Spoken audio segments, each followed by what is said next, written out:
మన ప్రభును రక్షకుడైన యేసుక్రీస్తు వారి పరిశుద్ధ నామంలో కూడి వచ్చిన విశ్వాసులందరికీ మరొకసారి వందనాలు తెలియజేస్తున్నాం. Praise lord.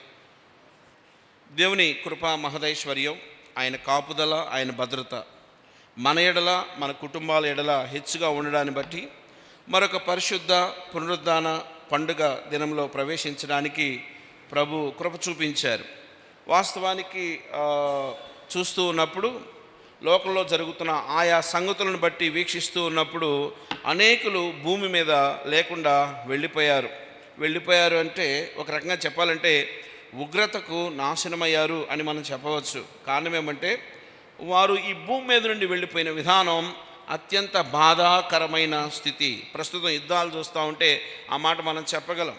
ప్రశాంతకరమైన మరణం పొందటం వేరు, అర్ధాంతరంగా జీవించాలనుకున్న వ్యక్తి జీవనాన్ని విడిచిపెట్టి వెళ్ళిపోవడం వేరు. అంటే ఎవరి ఈగోనో ఎవరినో బలి చేయడం, ఎవరో తమ ఈగోలను సాటిస్ఫై చేయడం కోసం ఎవరికో నాశనాన్ని తీసుకొని రావడం. అంటే అందుకే మనం పాలకుల కోసం బాగా ప్రార్థన చేయాలి. ఎందుకంటే పాలకుని నిర్ణయం తప్పు బాటలో పడితే ఆ దేశం, ఆ ప్రజలు, ఆ జనాంగం కూడా నాశనం అయిపోయే ప్రమాదం ఉంది. ఏదేమైనా దేవుని కృప, కాపుదల, భద్రత మనకు దేవుడు అనుగ్రహిస్తూ వచ్చాడు. ఆరాధనలోకి వెళ్ళబోయే ముందు ఒక లేఖన భాగాన్ని చదువుకొని మనము ఆరాధన వర్తమానం వినడానికి ప్రయత్నం చేద్దాం. కీర్తనల గ్రంథం 29వ అధ్యాయము, కీర్తనల గ్రంథం 29వ అధ్యాయము 1-2 వచనాలు చదువుకోవడానికి ప్రయత్నం చేద్దాం. కీర్తనల గ్రంథం 29వ అధ్యాయము 1-2 వచనాలు మనం చదువుకోవడానికి ప్రయత్నం చేద్దాం. బైబిల్ తీసిన వారు పక్కవారికి పేజీ నెంబర్ చెప్పడానికి ప్రయత్నం చేయండి.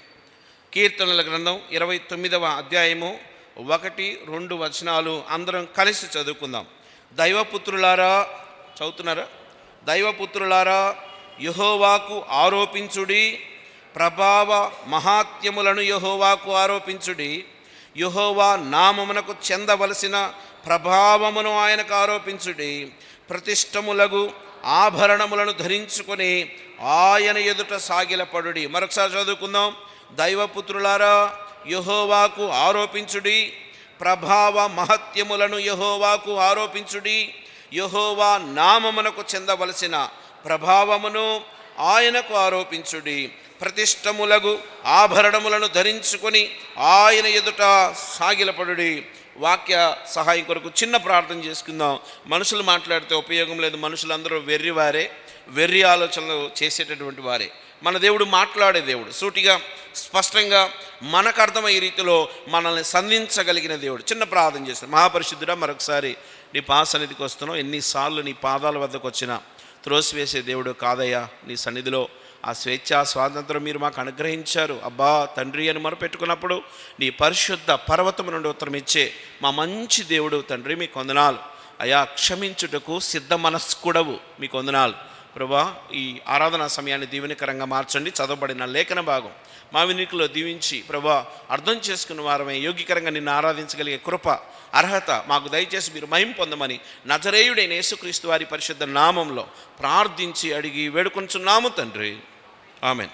ఆరాధన ఎందుకు చేయాలి అనే ప్రశ్న, అంటే దేవుడు మనకి జీవాన్ని, బలాన్ని, శక్తిని, జ్ఞానాన్ని, బ్రతకడానికి కావలసిన వనరులను ఆయన అనుగ్రహించాడు. ఆయన కృప, ఆయన ధన్యత. ఈ రీసెంట్గా న్యూస్ చూస్తుంటే న్యూస్ హెడ్డింగ్ ఏమన్నదంటే, ట్రంప్ కన్ను ఉక్రెయిన్లో ఉన్న ఖనిజ వనరులపై పడింది అని పెట్టారు. నాకు చాలా ఆశ్చర్యం వేసింది. ఖనిజ వనరులు ఉన్నాయి, అనుభవించే మనుషులు ఎక్కడ లేకుండా పోయారు. కింద చాలా, అంటే భూమండలంలో అత్యంత రేర్ మెటల్స్ ఉక్రెయిన్లో ఉన్నాయి. రేర్ మెటల్స్ ఉన్నాయి. అక్కడ ప్రజలు కూడా రేర్గా అయిపోయారు. అంటే చాలా తక్కువగా జనసంఖ్య వలసపోవడం కానీ చనిపోవడం కానీ జరిగింది. చాలాసార్లు అనిపిస్తుంది, మనం వండుకున్నది కూడా మనం తినాలంటే దేవుని కృప కావాలి. మనం వండుకున్నది మన ప్లేట్లో పెట్టుకొని ఆ ముద్దను మనం అనుభవించాలన్నా కూడా దేవుని కృప కావాలి. మనం సంపాదించిన నెల జీతం మనం అనుభవించాలన్నా దేవుని కృప కావాలి. మనం కట్టుకున్న ఇళ్లలో మనకు విశ్రాంతి కావాలన్నా దేవుని కృప కావాలి. నీ లోగిట భార్య ఫలించు ద్రాక్షవల్లి వలె ఉండాలన్నా దేవుని కృప కావాలి. నీ భోజనపు బల్ల చుట్టూ ఉన్న నీ పిల్లలున్నారే, వారు ఒలివ మొక్కల వలె ఉండాలన్నా కూడా నీకు దేవుని కృప కావాలి. అంటే దేవుడు నన్ను సంరక్షిస్తున్నాడు కాబట్టే నేను ఆయనను ఘనపరచగలుగుతా ఉన్నాను, ఆయన ప్రశస్త ఘన నామాన్ని కొనియాడగలుగుతా ఉన్నాను. ఇక్కడ ఒక భక్తుడు ఏమంటున్నాడంటే, దైవపుత్రులారా యెహోవాకు ఆరోపించుడి. ఎస్, చాలాసార్లు దేవుణ్ణి ఆరాధించే విషయంలో దేవుడు మనకట ఆరాధనకు మూలాంశముగా ఉండాలట. దేవుడు మనకి మన ఆరాధనలకు ఆయన మూలాంశముగా ఉండాలట.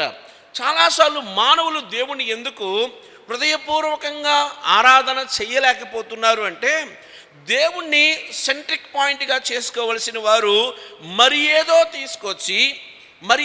తీసుకొచ్చి తమలో పెట్టుకోవడం ద్వారా, అంటే మూలముగా లోకంలో ఉన్న డబ్బు, మూలంగా లోకంలో ఉన్న వ్యక్తులను, మూలంగా లోకంలో ఉన్న అభిరుచులను, మూలంగా లోకంలోని కోరికలను, మూలంగా లోకంలో ఉన్న ఆస్తులు అంతస్తులు లేకపోతే వ్యవహారాలను సెంట్రిక్ చేయటం వలన వారి యొక్క ఆరాధన దేవుని వద్దకు చేరడం లేదు. ఇది ఒక నేరారోపణ. అంటే నీ నా ఆరాధనలో సంపూర్ణత లేదు, నీ నా ఆరాధనలో స్వచ్ఛత లేదు, నీ నా ఆరాధనలో అర్హత లేదు, యోగ్యత లేదు, ఆయనను గణపరిచే విధానము లేదు. కారణం ఏమంటే నీ నా ఫోకస్ మారింది, దిశ మారింది, దశ మారింది, గురి మారింది, గమ్యం మారింది, ఆరాధన పయనం కూడా మారింది. ఈనాడు నోరు తెరిచి 2 ముక్కలు కూడా హృదయపూర్వకంగా ఎందుకు ఆరాధన చేయలేకపోతా ఉన్నామంటే ఒకటే కారణం,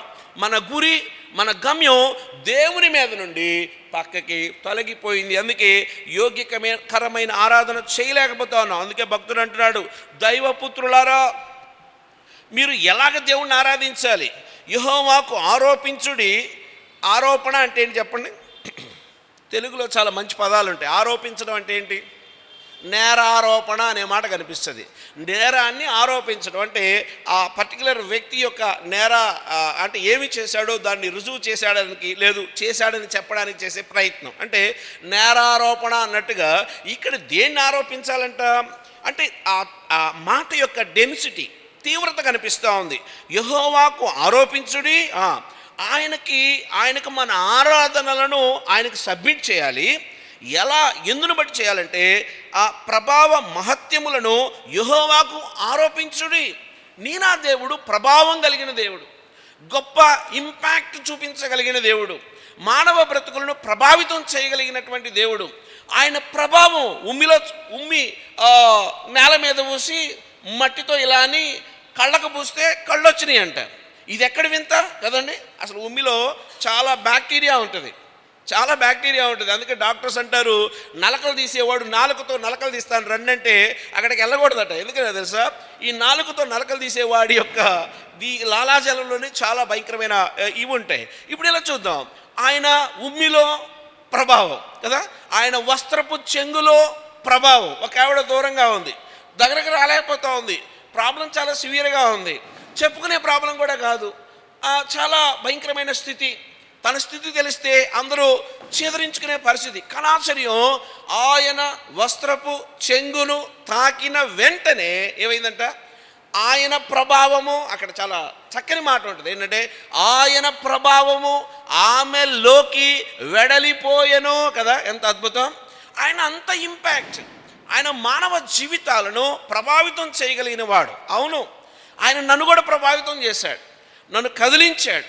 ఆయన ఎంత చేశాడు అంటే, అందుకే ఆరాధన గురించి ఒక భక్తుడు ఇలా అన్నాడు, ఆరాధన అంటే దేవుణ్ణి కలుసుకోవడం మొదటి మాట, ఆరాధన అంటే దేవుణ్ణి అర్థం చేసుకోవడం రెండో మాట, ఆరాధన అంటే దేవుడిచ్చిన ఆనందాన్ని వ్యక్తం చేయడం అన్నాడు. మరలా చెప్తా, ఆరాధన అంటే దేవుణ్ణి కలుసుకోవడం రెండవది, ఆరాధన అంటే ఆయనను అర్థం చేసుకోవడం మూడవది, ఆరాధన అంటే ఆయన ఇచ్చిన ఆనందాన్ని వ్యక్తం చేయడం కదా. పిల్లడికి వాడు అనుకున్నది ఏదో వస్తువు చేతిలో పెడితే హుర్రే అని ఒక కేకేస్తాడు, ఆడి ఆనందాన్ని వ్యక్తం చేస్తాడు. ఎలా అంటే తెలుసా, వాడు అనుకున్నదో లేకపోతే వాడు ఇష్టపడిందో లేదా అంతకన్నా గొప్పదో తన చేతిలోనికి వచ్చినప్పుడు తన ఆనందాన్ని వ్యక్తం చేస్తాడు.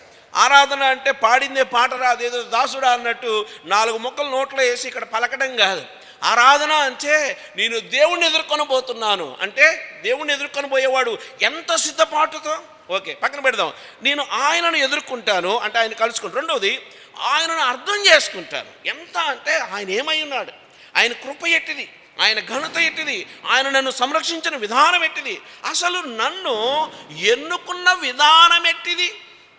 ఆయన నన్ను ఎక్కడో విగ్రహాలు, లేకపోతే లోకం, లేకపోతే ఉత్సవాలు, ఊరేగింపులు, జాతరలు, కొట్టుమిట్టాడుతున్న బ్రతుకుల్లో నుంచి ఏదో చొక్కా పట్టుకొని పక్కకు లాక్కొచ్చినట్టుగా ఆయన నన్ను లాక్కొచ్చాడు. అంటే ఆయన ఆయన ఆయన ఆరాధన అంటే ఆయన కలుసుకోవడం, ఆరాధన అంటే ఆయన అర్థం చేసుకోవడం, ఆరాధన అంటే ఆయన ఇచ్చిన ఆనందాన్ని ఆయన సన్నిధిలో వ్యక్తం చేయడం. ఎందుకు నేను ఈ మూడు చేయాలి? ఈ మూడు నేను ఎందుకు చేయాలి? నేను ఆయన ఎందుకు కలుసుకోవాలి? నేను ఆయన ఎందుకు అర్థం చేసుకోవాలి? నేను ఆయన సన్నిధిలో నా ఆనందాన్ని వ్యక్తం చేయాలి అంటే, ఈ మూడు నువ్వు ఇప్పుడు చేస్తున్నావు, కానీ ఈ మూడు దేవుడు నీకు ఎప్పుడో చేశాడు. ఈ మూడు నువ్వు ఇప్పుడు చేస్తున్నావు, కానీ ఏంటి ఆ మూడు? ఆయనను కలుసుకోవడం, ఆయనను అర్థం చేసుకోవడం, ఆయన సన్నిధిలో ఆనందాన్ని వ్యక్తం చేయడం. నేను ఇప్పుడు ఇవన్నీ చేస్తున్నాను, కానీ ఈ మూడు ఆయన నా కోసం ఎప్పుడో చేశాడు. ఏం చేశాడు? మళ్ళీ ఆ మాట రిపీట్ చేద్దాం. ఆయన నన్ను దర్శించాడు కదండి, ఆయన నన్ను కలుసుకున్నాడు. నిజమే, పాపశాపముల చేత కొట్టుమిట్టాడుతున్న నా బ్రతుకును ఆయన చూశాడు. ఆయన నన్ను చూశాడు. ఆయన బిడ్డలు నా దగ్గరకు పంపించాడు. ఆయన సువార్త సత్యాన్ని నా దగ్గరకు పంపించాడు. ఆయన నన్ను వెతికాడు. ఇప్పుడు నేను ఆయన వెతకడం కష్టమైంది, కానీ వాస్తవంగా ఆయన నన్ను వెతికాడు. రెండవది, ఆయనను అర్థం చేసుకోవడం. నేను ఇప్పుడు ఆయన్ని అర్థం చేసుకోవడానికి ప్రయత్నం చేస్తున్నాను, కానీ ఆయన నన్ను ఎప్పుడో అర్థం చేసుకున్నాడు. ఎంతగానో అర్థం చేసుకున్నాడు. మనుషుల కన్నా గొప్పగా అర్థం చేసుకున్నాడు. నా పాపపు స్థితి ఏంటో ఆయన అర్థం చేసుకున్నాడు. ఆ పాపము నుండి నన్ను విడిపించడానికే తన ప్రియకుమారుడైన యేసుక్రీస్తు వారిని ఈ భూమి మీదకి పంపాడు.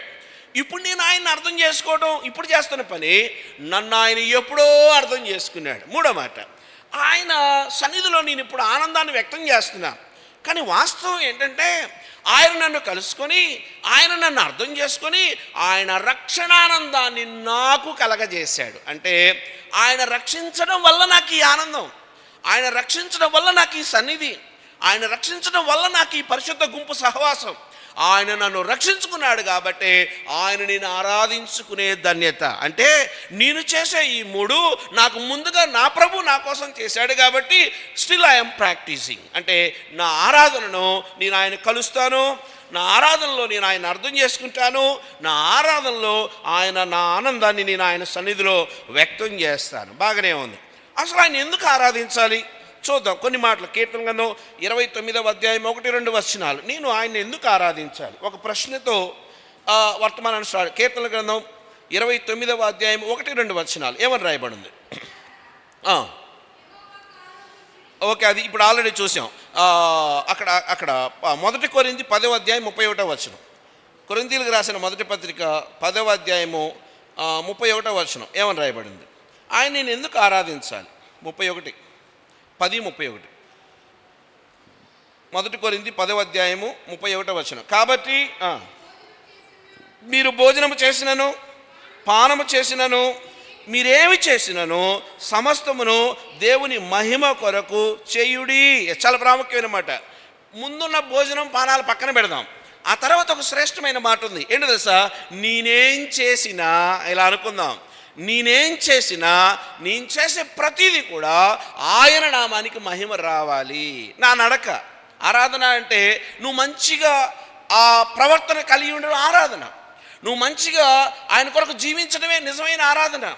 ఆయన సమయానికి నువ్వు రావడమే నిజమైన ఆరాధన.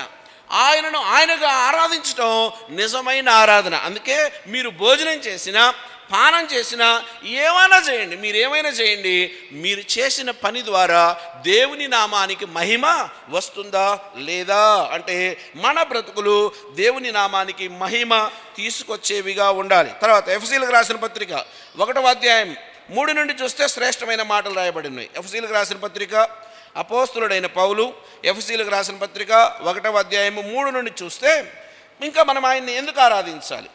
3వ వచనం ఎఫెసీ 1:3 మన ప్రభు అయిన యేసుక్రీస్తు యొక్క తండ్రి యగు దేవుడు స్తుతింపబడునుగాక.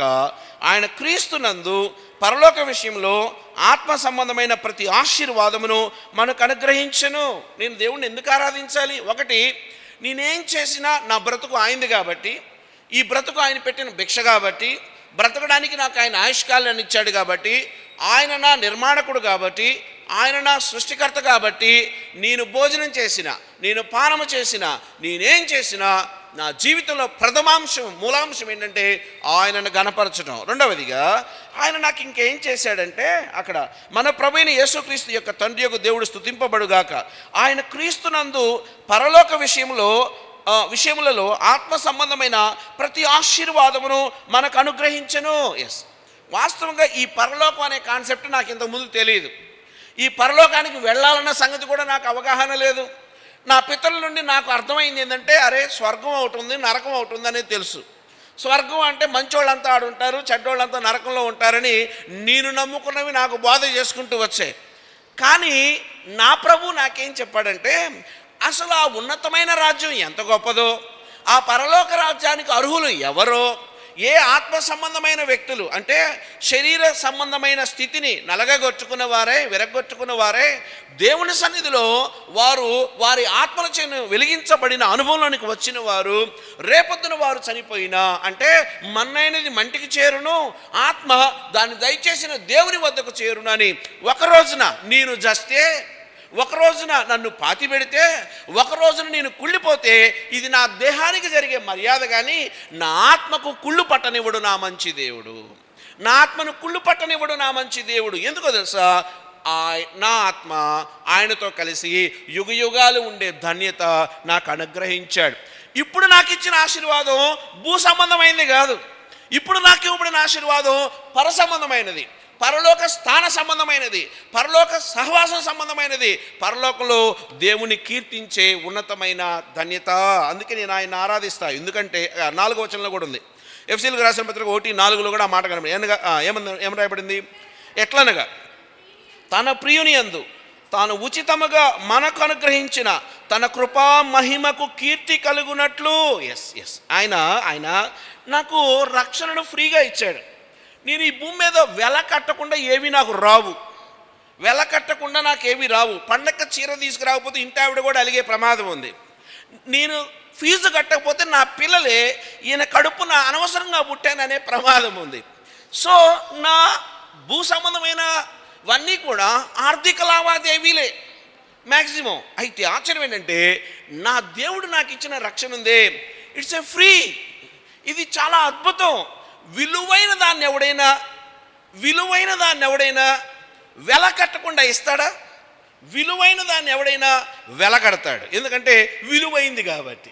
విలువైన దాన్ని నాకు ఫ్రీగా ఇచ్చాడు అంటే ఆయన నాకు ఇచ్చిన రక్షణ విలువైంది, ఆయన నాకు ఇచ్చిన పర సంబంధమైన ఆశీర్వాదాలు విలువైనవి, అవి ఎంతో ఘనత వహించేవి. అంత మాత్రమేనా?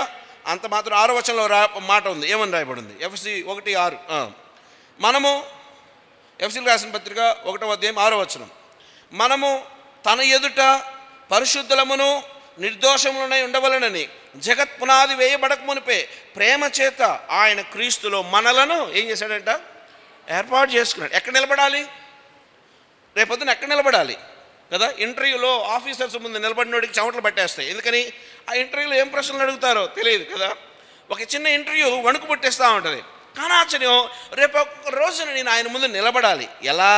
మనము తన ఎదుట పరిశుద్ధులమును నిర్దోషములై ఉండవలనని జగత్ పునాది వేయబడక మునిపే ప్రేమ చేత ఆయన క్రీస్తులో మనలను అంటే ఈ సృష్టము, ఈ కణము, ఈ సెల్యులార్ వ్యవస్థ కూడా లేకముందు ఆయన నన్ను చూశాడు. ఆయన నా ఎడల కలిగిన ఉద్దేశం గొప్పది, ఆయన నా ఎడల చేసిన ఏర్పాటు గొప్పది, ఆయన నన్ను సంరక్షించిన విధానం గొప్పది, ఆయన నాకు ఇచ్చిన రక్షణ గొప్పది, ఆయన నాకు ఇచ్చిన రక్షణానందం గొప్పది, ఆయన నాకు రేపొద్దునే పోతున్న పరలోకం కూడా చాలా గొప్పది. అల్పుడనైన నాకు ఇంత చేసిన నా బంగారు తండ్రికి నేనేమి ఇవ్వగలను? అల్పుడనైన నాకు ఇన్ని చేసిన నా బంగారు తండ్రికి నేనేమిచ్చి రుణం తీర్చుకొనగలను? ఇంకా ఎందుకు? ఫిలిప్పీలకు రాసిన పత్రిక 2వ అధ్యాయం 9వ వచనం ఏమని రాయబడింది? ఫిలిప్పీలకు రాసిన పత్రిక అపోస్తలుడైన పౌలు ఫిలిప్పీలకు రాసిన పత్రిక 2వ అధ్యాయము 9వ వచనం. అపోస్తలుడైన ఫిలిప్పీలకు రాసిన పత్రిక 2వ అధ్యాయం 9వ వచనం. అందుచేతను పరలోకమందున్న వారిలో కానీ, భూమి మీద ఉన్న వారిలో కానీ, భూమి కింద ఉన్న వారిలో కానీ ప్రతి వాని మోకాలును యేసు నామమున ఏమవ్వాలి? వంగాలి. వంగినాయా? వంగుతున్నాయా? చాలా కాళ్ళు రివర్స్గా ఉన్నాయి. చాలా కాళ్ళు రివర్స్గా ఉన్నాయి. చాలా నాలుకలు వ్యర్థమైన వాటిని వచిస్తున్నాయి. చాలా మెదళ్ళు వ్యర్థమైన దాని గురించి యోచన చేస్తూ ఉన్నాయి. ఇప్పుడు ఇలా ఇలా ఇలా థింక్ చేస్తాను నేను. ఎలా అంటే తెలుసా, వాస్తవంగా నా దేహం ఆయనది, నన్ను ఆయనే గిఫ్ట్గా ఈ భూమి మీద ఉంచాడు, నేను ఆయన వాడను, నేను ఆయన సొత్తు, నేను ఉన్నది ఆయన స్తుతించడం కోసం, ఆయన మహింపరచడం కోసం. అందుకే నా నాలుక ఆయన స్తుతిస్తుంది, నా కళ్ళు ఆయన కార్యాలను వెతుకుతాయి, నా చేతులు ఆయన పనిని చేస్తాయి, నా కాళ్ళు ఆయన కొరకే పరిగెడతాయి. ఇప్పుడు ఇలా థింక్ చేద్దాం. ఇలా చెయ్యని వారు ఈ లోకంలో చాలామంది ఉన్నప్పుడు చేసే ధన్యత నీకే ఇచ్చాడంటే నీ ఎడల ఆయన చూపిన కృప ఎంత అపారమో చెప్పండి. మళ్ళీ చెప్తా ఆకలి మీద ఉండేటువంటి అర్థం కాదు.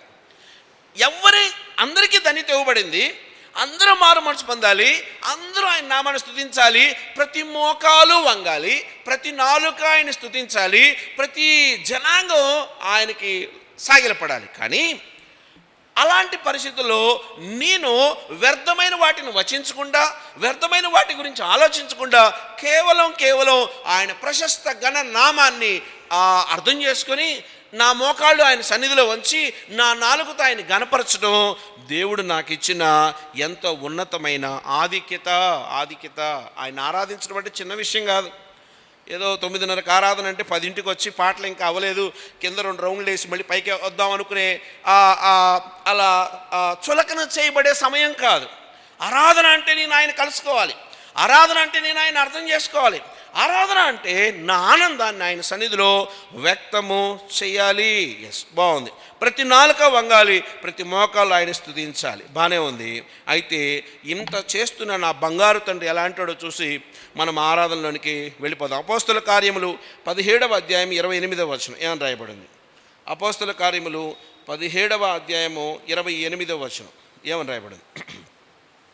అపోస్తల కార్యములు మనం ఆయన యందు బ్రతుకుచున్నాము, మన గమనాలు ఆయనవి. ఎందుకు నేను ఆయన్ని స్తుతించాలంటే ఈ చాలాసార్లు చెప్పాను, మనం ఆయన యందు బ్రతుకుచున్నాము. ఈ బ్రతుకు ఆయన పెట్టిన భిక్ష అండి. అడుక్కునేవాడు ఇంటి ముందుకు వచ్చి అమ్మా ధర్మం అంటాడు.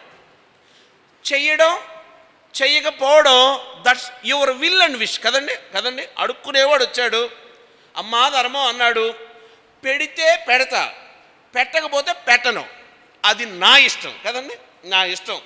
అడుక్కునేవాడి మీద ప్రేమ పెరిగిందనుకో బిర్యానీ తీసుకొచ్చి పెడతా, ఆడి దీనస్థితి నాకు నచ్చలేదనుకో పోవయా అంటే పెట్టడం పెట్టకపోవడం నా ఇష్టం. ఆశ్చర్యం ఏంటంటే ఈ జీవితం ఉందే అది ఆయన ఇచ్చిన భిక్ష. గర్వపడాల్సిన అవసరం లేదు. అందాన్ని చూసి, ఆస్తిని చూసి, అధికారాన్ని చూసి కదా ఎంత అహంకారమో మనుషులకి. ఇంత చిన్న పదవులుంటే ఎంత అహంకారమో, కింద వాళ్ళని అసలు చూడరు. కొంచెం అందం ఉంటే ఎంత. ఇప్పుడు ఇలా మళ్ళీ వెనక్కొచ్చుద్దాం. అసలు సత్యం ఏంటంటే నేను ఆయన యందు బ్రతుకుచున్నాను కదండి. నా గమనములు ఎవరివి? నా గమనములు నా చేతిలో, నా దేవుని చేతిలో ఉన్నాయి. నా జీవన్మరణాలు యెహోవా వశములో ఉన్నాయి. అందుకే అక్కడ చాలా శ్రేష్టమైన మాట రాయబడి ఉంటుంది. అది ఆ కంటిన్యూషన్ చదవండి. మనము ఆయన యందు బ్రతుకుచున్నాము, చలించుచున్నాము, ఉనికి కలిగి ఉన్నాము, అటువలే మనం ఆయన సంతానము. అందుకు ఆయన స్తుతించాలి. నా బ్రతుకు ఆయనది, నా చలనం ఆయనది, నా గమనం ఆయనది, నా ఉనికి అంటే మీరు గూగుల్ మ్యాప్ ఓపెన్ చేసి లొకేషన్ అనే దాన్ని చూసుకొని కొంచెం పైకి పోండి. 1000 మీటర్లు పైకి పోతే మీరుంటున్న ఇల్లు కూడా గూగుల్ మ్యాప్లో కనపడదు. ఇలా అనుకుందాం, అల్పుడనైన నన్ను ఆయన లొకేట్ చేశాడు. నా ఉనికి ఆయనలో ఉంది, నా అడ్రస్ ఆయనలో ఉంది, నా బ్రతుకు ఆయనలో ఉంది, నా కెరీర్ ఆయనలో ఉంది. సింపుల్గా ఇలా చెబుతా, నేనే ఆయన చేతిలో ఉన్నా, నేను ఆయన వాడను కాబట్టి నేను ఆయనను ఆరాధన చేస్తా. నా సృష్టికర్త ఆయన, నా జనకుడు ఆయన, నా గమనాగమనములను నియంత్రించగలిగిన వాడు ఆయన. అంటే ఆయన నా సృష్టికర్త, అందుకే నేను ఆయన ఆరాధిస్తాను. ద్వితీయోపదేశకాండం 10వ అధ్యాయం 21వ వచనం ఏమని రాయబడింది? ద్వితీయోపదేశకాండం 10వ అధ్యాయము 21వ వచనం. ఇంకా ఆయన నాకేమై ఉన్నాడు? ఒకటి, ఆయన నా సృష్టికర్త, నాదంతా ఆయనదే. ద్వితీయోపదేశకాండం 10వ అధ్యాయము 21వ వచనం. ఆయనే, చాలా గొప్ప మాట ఇక్కడ, ఆయనే నీకు కీర్తనీయుడు, నీవు కన్నులారా చూచుతుండగా భీకరమైన ఆ గొప్ప కార్యములు నీ కొరకు చేసిన నీ దేవుడు ఆయనే. ఆయనే కీర్తనీయుడు. నేను కొనియాడవలనన్నా, నేను కీర్తించవలనన్నా, నేను గణపరచవలనన్నా, నేను హెచ్చించవలనన్నా నా కీర్తనలకు, నా ఆరాధనలకు అర్హుడు, యోగ్యుడు ఆయనే. అదండి, అది నాకు నేను కీర్తించాలన్నా ఆయన వల్లే. జరిగిందంతా ఆయన వల్ల జరుగుతుంది, జరగబోయేది కూడా ఆయన వల్ల జరుగుద్ది. అంటే నన్ను నిర్దేశిస్తూ, నన్ను పోషిస్తూ, నన్ను నడిపిస్తున్న నా బంగారు తండ్రి నాకు ఎలాంటి వాడు తెలుసా? ఆయన నా కీర్తనీయుడు. కీర్తనీయుడు మాత్రమేనా? నీవు కన్నులారా చూచుచుండగా భీకరమైన గొప్ప కార్యాలు నా కొరకు చేసిన దేవుడు, నా బ్రతుకును ఉద్ధరించిన దేవుడు నా కొరకు. అందుకే ఆయన నా సృష్టికర్తని నేను ఆరాధన చేస్తాను, ఆయన ఆరాధనలకు అర్హుడు, కీర్తనీయుడని నేను ఆయన ఆరాధన చేస్తాను. చివరి మాట చూసుకుని ఆరాధనలోకి వెళ్ళిపోదాం. కొలస్సీలకు రాసిన పత్రిక 1వ అధ్యాయం 12వ వచనం ఏమని రాయబడింది? కొలస్సీలకు రాసిన పత్రిక, అపోస్తులుడైన పౌలు కొలస్సీలకు రాసిన పత్రిక 1వ అధ్యాయము 12, 14 వచనాలు చూద్దాం. ఏమని రాయబడింది? ఇది నాకు ఇవ్వబడిన ఎంత గొప్ప ప్రివిలేజ్ అంటే, అక్కడ ఒక మాట, శ్రేష్టమైన మాట ఉంది. ఏంటో తెలుసా? 1:12 తేజోవాసులైన పరిశుద్ధుల స్వాస్థ్యములో పాలివారమగుటకు మనలను పాత్రునుగా చేసిన తండ్రికి మీరు కృతజ్ఞతాస్తుతులు చెల్లింపవలని దేవుని. ఎవరి స్వాస్థ్యం అంటండి? అక్కడ పెద్ద ఫెలోషిప్ ఉంది. ఆ ఫెలోషిప్, ఇప్పుడు లాయర్ ఫెలోషిప్ అంటే కంపల్సరీగా అందులో మెంబర్షిప్ కావాలంటే ఎవరై ఉండాలి? డాక్టర్స్ ఫెలోషిప్స్ ఉంటాయండి, అందులో మెంబర్ కావాలంటే ఎవరై ఉండాలి? డాక్టర్ అయి ఉండాలి. ఇప్పుడు ఇది తేజోవాసుల ఫెలోషిప్, తేజోవాసుల సహవాసం అంటే అక్కడ ఉంది సెయింట్స్ ఆఫ్ ద లైట్ అని ఉంటుంది, అద్భుతమైన ఇంగ్లీష్లో ఉంటుంది. సెయింట్స్ ఆఫ్ ద లైట్ అంటే పరిశుద్ధులు, దేవుని స్తుతించి దేవుని కొరకు బ్రతికే ఆ ఉన్నతమైన సహవాసంలో ఇప్పుడు స్థానం ఎవరికి ఉందంట? ఆ మాట వింటుంటే నాకు ఆ చదువుతున్నప్పుడు ఎంత ఆనందం కలిగిందో. తేజోవాసుల పరిశుద్ధుల స్వాస్థ్యములో. నాకు మెంబర్షిప్ ఎక్కడిచ్చాడో తెలుసా దేవుడు? నాకు అర్హత లేదు వాస్తవంగా. నా నోరు, నా చూపు, నా స్థితి, నా గతి దీనివల్ల చెడ్డది అంటే మార్కులు వేయటం స్టార్ట్ చేస్తే 100కు 1 మార్కు కూడా తెచ్చుకోలేని అల్ప ప్రాణుడను, అయోగ్యుడను. మరి ఇప్పుడు వీడికి 100 మార్కులు వేసినాడు అప్పుడప్పుడు అంటాం, అరే వీడు పాస్ అయ్యాడా అంటాం. ఎందుకు? వాడిని బాగా ఎరిగిన టీచర్ ఆశ్చర్యపోద్ది. నా విషయంలో మా టీచర్ కూడా అలాగే ఆశ్చర్యపోయింది. Head of the BBM Hindu కాలేజీలో నేను బీబీఎం చదువుతా ఉన్నప్పుడు కాలేజీకి పోయిన దినాలు 3-4 రోజులే సంవత్సరానికి. ఆయన గుర్తుపట్టి అన్నాడు, నువ్వు పాస్ అయ్యావా అన్నాడు. అంటే అర్థం ఏంటంటే అప్పటికి ప్రభు నమ్ముకోవడం వల్ల అద్భుతం జరిగింది. అంటే చాలాసార్లు మన బ్రతుకుల్లో లేనిది మన బ్రతుకుల్లో కనపడినప్పుడు ప్రపంచం ఆశ్చర్యపోద్ది. ఇప్పుడు ఇలా థింక్ చేద్దాం, అసలు ఆ తేజో వాసుల స్వాస్థ్యంలో నాకు మెంబర్షిప్ ఏందండి? ఎస్, ఆయనే ఇచ్చాడు, ఆయనే శుద్ధి చేశాడు, ఆయన రక్షణ నాకు ఇచ్చాడు, ఆయన ఔన్నత్యంతో నన్ను అక్కడ ఉంటుంది. తేజోవాసులైన పరిశుద్ధుల స్వాస్థ్యములో పాలివారమగుటకు మనలను పాత్రులుగా చేసిన తండ్రికి మీరు కృతజ్ఞతాస్తుతులు చెల్లింపవలెను. అందుకు నేను ఆయన స్తుతిస్తాను. పాత్రునిగా ఎంచాడు. నాకు తెలుసు నా బతుకేంటో, నాకు తెలుసు నా లోపాలేంటో, నా పడిన స్థితి ఏంటో, నా లేచిన స్థితి ఏంటో నాకు తెలుసు. I know my self. కానీ ఆశ్చర్యం, నన్ను ఎరిగిన దేవుడు నాకు మార్కులు తక్కువ వచ్చిన తన కృపా మార్కులు నాకేసి నన్ను పాస్ చేసి ఆ గొప్ప మెంబర్షిప్లో దేవుడు నన్ను ఉంచాడు. 14వ వచనం చెప్పి మనం ఆరాధనలోకి వెళ్ళిపోదాం. అదే అధ్యాయం 14 ఏమని రాయబడింది? కొలస్సీ 1:14. 14 కొలస్సీలు రాసిన పత్రిక 1వ అధ్యాయం 14వ వచనం. ఆ కుమారుని యందు మనకు విమోచనము అనగా పాప క్షమాపణ కలుగుచున్నది. అంటే 1 ఆయన నా సృష్టికర్త, 2 ఆయన నా ఆరాధనలకు అర్హుడు, మూడవదిగా ఆయన నన్ను విమోచించిన నా బంగారు తండ్రి. అందుకే హృదయపూర్వకమైన ఆరాధన నా ప్రభువుకి నేను చేస్తాను. ఆయన నన్ను విమోచించాడు, నేను ఆయన కలుస్తాను, నేను ఆయన అర్థం చేసుకుంటాను. అంత మాత్రమే కాదు, ఆయన నాకు ఇచ్చిన రక్షణ ఆనందాన్ని నేను వ్యక్తం చేస్తాను. అలా చేయడమే నిజమైన ఆరాధన. కళ్ళు మూసుకుందాం, తల్ల వంచుదాం. మన ప్రభు మనకేం చేశాడు, ఎక్కడ వారమో, ఏ స్థితి గలవారమో. మన స్థితి తెరగట్టి సినిమాలాగా వేస్తే ఉయ్యనోడంటూ ఉండడు కదా. అంత భయంకరమైన బ్రతుకులకు తేజోవాసులతో పనేంటండి? తేజోవాసుల స్వాస్థ్యంలో మన పేరేంటండి? తేజోవాసుల స్వాస్థ్యంలో మన మెంబర్షిప్ ఏంటండి? ఇచ్చాడు. మనల్ని పాత్రులుగా ఎంచిన మన బంగారు తండ్రి. ఆయనే కీర్తనీయుడు, ఆయనే భీకర కార్యాలు చేసినవాడు, ఆయనే నన్ను ఎన్నుకున్నవాడు, నన్ను సంరక్షించినవాడు, ఆ పరలోక రాజ్యంలో ఆత్మీయ ఆశీర్వాదాలతో నింపుతున్నవాడు. ఇంత ఘనమైన తండ్రికి నేనేమివ్వగలను? రక్షణ పాత్రను చేబుని కొద్ది స్తుతి ఆరాధన ఆయన పాదాల వద్ద సమయం. కళ్ళు మూసుకుందాం, తల్ల వంచుదాం. ఎవరు కళ్ళు తెరిచే సమయం కాదండి, దయచేసి గమనించండి. కళ్ళు తెరిచి చూసే సమయమే కాదు.